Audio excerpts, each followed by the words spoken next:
എൻ്റെ പ്രിയമുള്ളവരെ, നിസ്കാരം മറക്കണ്ട, നിസ്കരിക്കാതെ ദുനിയാവിൽ ജീവിക്കണ്ട.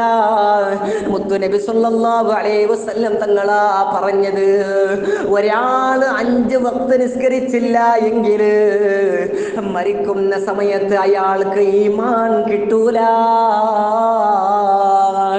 പ്രിയമുള്ളവരെ, ചിന്തിക്കുക, നിങ്ങൾ 5 വക്ത് നിസ്കാരം നിസ്കരിച്ചില്ല എങ്കിൽ മരിക്കുന്ന സമയത്തുണ്ടല്ലോ നിങ്ങൾക്ക് ഈമാൻ കിട്ടൂല.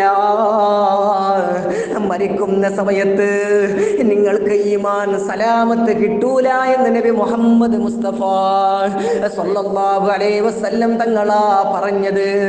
അതുകൊണ്ട് 5 വക്ത് നിസ്കാരം ഖളാ ചെയ്യാതെ നിസ്കരിക്കണേ. നിസ്കാരം മറക്കണ്ട, നിസ്കരിക്കാതെ ഈ ദുനിയാവിൽ നടക്കണ്ട.